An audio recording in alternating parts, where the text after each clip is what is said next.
Just as God anointed Bezaleel to create beauty in the tabernacle of Moses, so we also should use God's gifts to create beauty through art and music, writing, architecture, gardening, and other forms of creativity.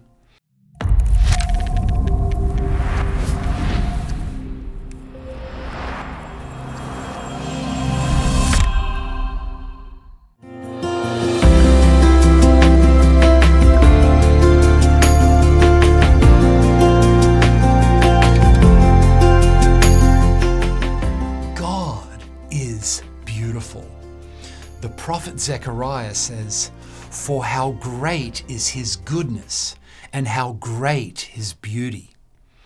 God himself is the perfection of beauty, the ultimate beauty, and everything that he's made expresses his beauty and his desire for beauty.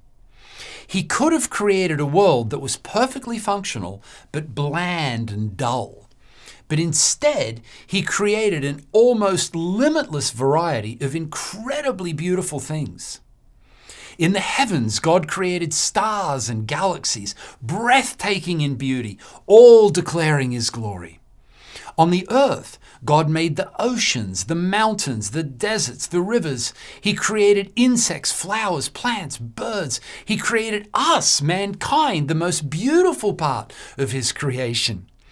He didn't have to make all these beautiful things, but he wanted his world to be beautiful because that's what he is like. When we look at the world, we should see a reflection of his beauty and worship him. Not only did God create this beautiful world for us to enjoy, he gave us the ability to appreciate such beauty. He gave us sight so that we can see his beauty, hearing so that we can hear the beautiful sounds of the things he's created, taste so we can enjoy a vast variety of delicious food. He gave us the sense of smell so we can smell the flowers, and touch so that we can feel softness and texture and warmth. This is who God is. He is a beautiful God, and everything he created expresses his beauty. Of course, God does not want us to set our hearts on these beautiful things and turn away from him. John says this in 1 John 2. "Do not love the world or the things in the world. If anyone loves the world, the love of the Father is not in him. For all that is in the world, the desires of the flesh, the desires of the eyes, and the pride of life, is not from the Father, but is from the world. And the world is passing away along with its desires. But whoever does the will of God abides forever." When John says, "Do not love the world," he's referring to the moral world that we are not to love. The desires of the flesh and the eyes and the pride of life. Those lusts are not of God.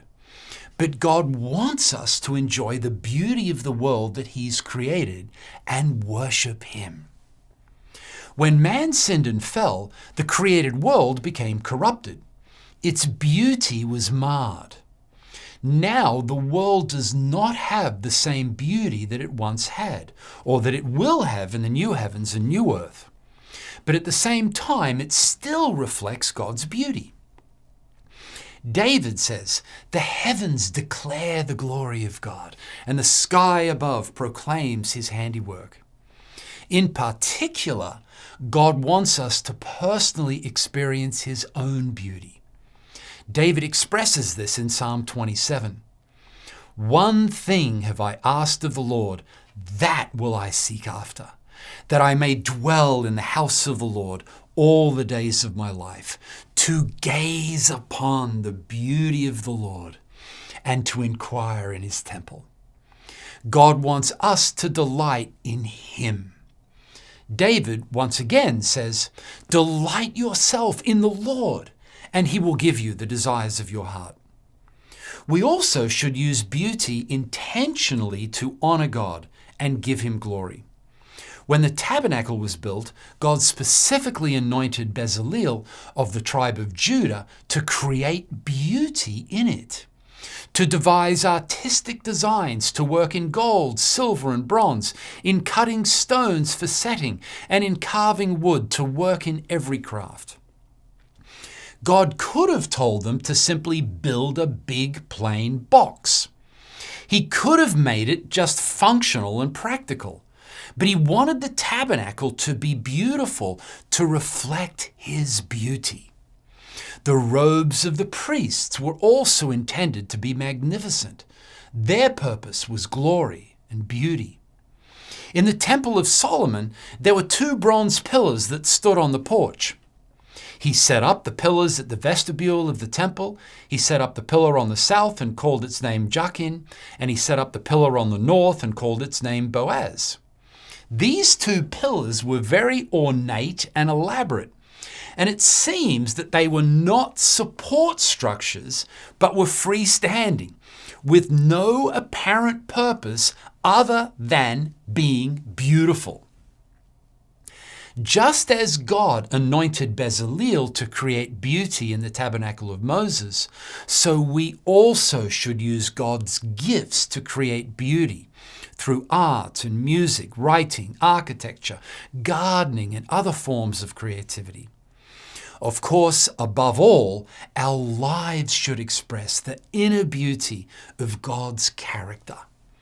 When we live with integrity and the good fruit of the Spirit, then our lives adorn the teaching of God.